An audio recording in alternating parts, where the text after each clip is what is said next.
let's look at some formulas that help us calculate reaction rates. When we calculate the speed of something, a vehicle, a train, a car, a plane, etc., we look at the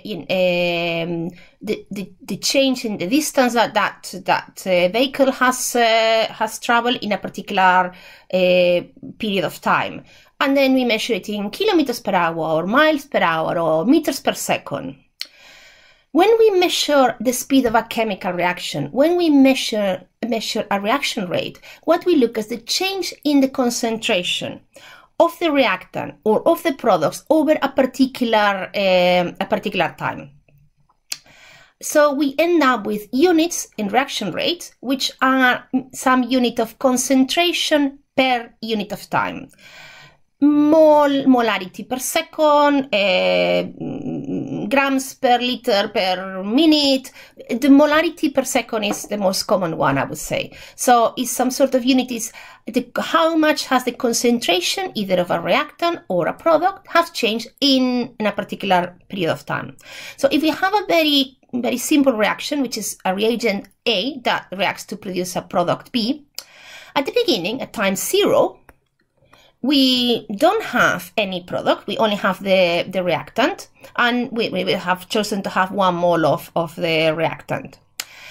If we look at the reaction after 20 seconds, which is the beaker in the middle, then the reaction has started, and now we have a little bit of the product, B, and we have reduced the amount of reactant we've got. Now we have less than when we started to, because the reaction has progressed.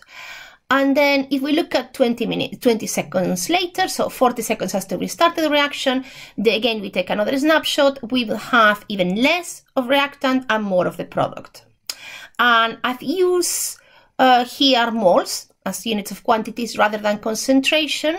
But if we think that, for example, this amount is 1 liter, so you have 1 liter of solution, that will allow us to calculate reaction rates for that reaction. So how can you define a reaction rate? Well, you can define it in 2 ways.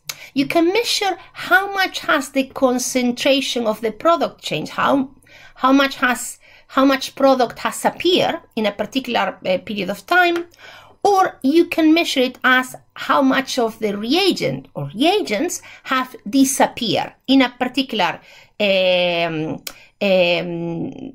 amount of time.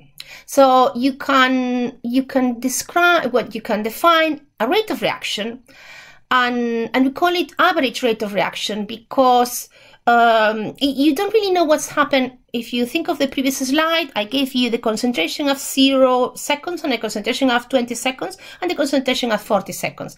We don't really know what's happened in the intermediate seconds, at 5 seconds and 10 seconds. We only have the snapshots at particular points in time. So what we are calculating is an average rate of reaction. The average rate of B appearing, or the average rate of A, the reagent, disappearing in whatever period of time we're looking at. The first 20 seconds, the second 20 seconds, the whole 40 seconds of reaction. And if you notice, there is some minus here in the disappearing of the reactant. And that is because the change in concentration of A is going to be a negative value. A, the reactant, will disappear as the reaction progresses. So if you do the change in concentration as final concentration of A minus initial concentration of A, you're going to end up with a negative number. And we use that minus to make it positive, because a reaction rate as a speed, you can have 0 speed, 0 kilometers per hour, and that means you're not moving. What you cannot have is a negative speed.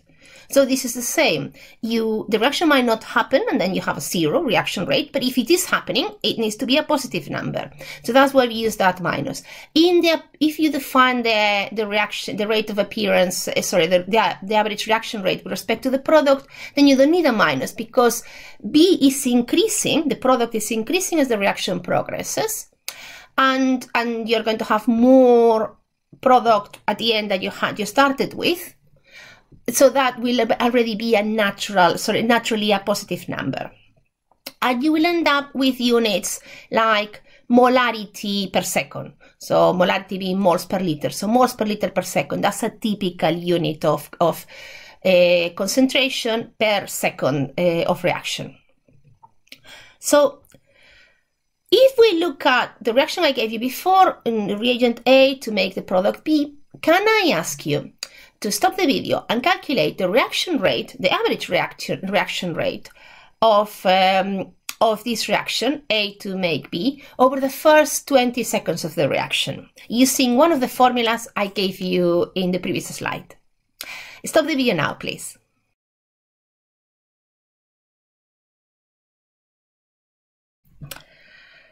Okay, I hope you stopped the video and had a go at this exercise.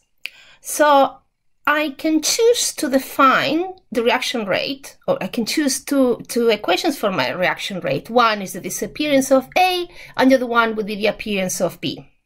So if I define the reaction rate first as the disappearing of A, the disappearing of the reagent, I will need the minus because the reagent, that disappearance is going to give me a negative number in this change in the reagent concentration divided by the change in time. And that would be, okay, so what is the final amount of A? Well, 0.54 moles. And what is the initial amount of reaction of A? And that's 1 mole. And the change between time 0 and 20 seconds is 20. Or I could define the rate as the change in the concentration of the product divided by the time that it has taken the reaction to happen. The bottom line hasn't changed, it's the first 20 seconds of this reaction. And how much product do I have at 20 seconds? Well, I have 0.46 moles. And how much I had at the beginning? Well, I had 0. I didn't have anything when the reaction started. And if you do those, you will see that in both cases, I've got here the number, the rate is the same. 2.3, 10 to the minus 2, and it would be moles per liter per second, molarity per inverse second. So as you can see, it doesn't matter if you define it as the disappearance of the reagent or the appearance of the product, you end up with the same rate. The average rate, it's well and good, but it kind of assumes that the reactions progress in a kind of very linear state, in a linear way, that they always proceed at the same speed. And that is not the case. And if you think of when you're traveling, when you're driving, you don't always drive at the same speed. You often change the speed. Well, the same happens with reactions. And what I'm showing you here in the sort of imagine, well, it's not imagine, it's the decomposition of chlorobutane, C4H9Cl. So if you imagine this reaction, well, you can see that it doesn't progress always at the same speed. This is a very typical way for the rate of a reaction to progress. At the beginning, because you have a lot of reagent, then in this case, well, 1 molar reagent, you have a high concentration of reagent, the reaction tends to start quite fast. And then as the reagent gets consumed, you have fewer and fewer molecules of the reagent colliding with each other to give you the product.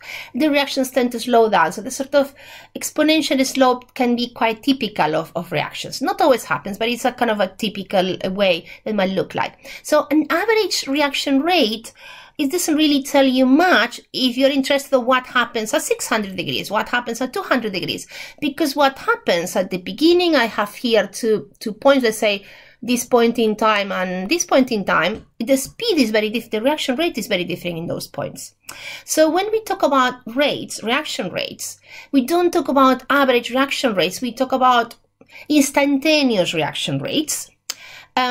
Which typically we don't even use the word instantaneous, you just call it reaction rates, which is, okay, what happens with the change either in the appearance of the product, or in this case, the disappearing of the reagent in a particular point in time. So we call at T0, when the reaction starts, we call that rate initial rate. So whatever speed the reaction starts going, whatever rate the reaction starts going, and the others are just instantaneous rate at particular points in time. So for example, if I wanted to calculate the reaction rate in this, at this point of the reaction between the 400 and the 800 seconds, I will pick those values from the graph, the change in time, which is 400 seconds, and the change in concentration, and I will read it out from the graph, and I've given here sort of approximate values of what those might be, although they would be difficult to see because that Y scale is not very detailed, and that will give me the rate of the reaction over that particular period of time. And if I did that calculation, let's say for the first 200 seconds, you will see that it is a very different number, and I would encourage you actually to do that, this same calculation in this, let's say, first, the first 200 seconds of the reaction, and you will see that it's a much higher rate. And very briefly, but I wanted to touch on the relationship between reaction rate, either instantaneous or average, and stoichiometry. So the coefficients, stoichiometry, I mean the coefficients you've got in a chemical reaction. In the examples I've used before, it was quite a simple reaction because I had one chemical that gave me one product. But that's not always the same, and in the same ratio. So 1 mole of A gives me 1 mole of B, but that's not often the case. Sometimes you have a reaction in which you have, the reagent gives you 2 moles of the products, or other combinations of stoichiometric coefficients. So we can measure, when you have more than one product, then, okay, it's very straightforward. You can measure the rate of the disappearance of the reagent, in this case it's hydrogen iodide, HI, or the rate of appearance of each of the products, the hydrogen or the iodine. But we also have to take into account that 2 moles of the hydrogen iodide gives you 1 mole of hydrogen or 1 mole of iodine. So the rate of disappearance of hydrogen iodide is twice the rate of appearance of the hydrogen or the iodine in the product site. And that is why we use the 1.5, why we halve the rate of disappearing of the iodine, of the hydrogen iodide by 2, to show that the stoichiometric relationship, that the 2 moles of the rate of disappearance of the reagent is twice the rate of appearance of each of the products. But if you use the 1.5, then those 3 rates are the same, which is what you would want. So you need to take into account stoichiometry when you are looking at a reaction rate, if the reagents and the products are not in 1-to-1 ratios.